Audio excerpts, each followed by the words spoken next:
Isa sa karaniwang bonding nating mga mommies and kids ay malling or shopping.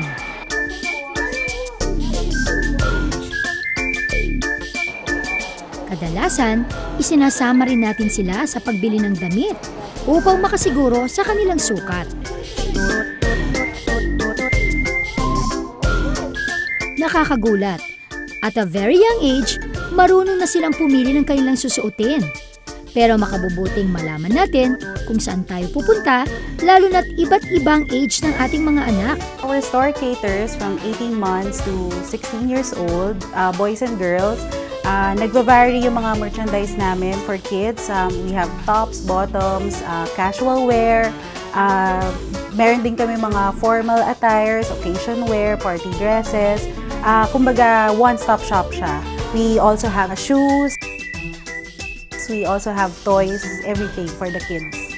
Ang latest kiddie fashion tips. For boys, ang sinasuggest namin na fashion is mag-basic muna sila, go for the basic, and then you can mix and match. So, pwede kang mag-polo shirt, pwede kang mag-jacket, and then pwede mo nang samahan yun ng cargo shorts or pants.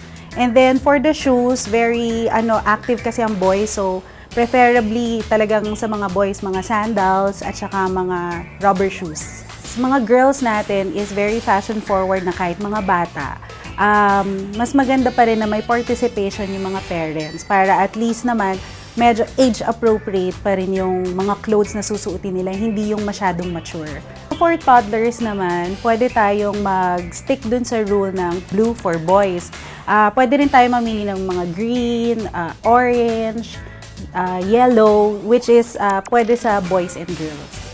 Importante na mai-guide natin ang ating mga anak na manamit ng naaayon sa kanilang edad.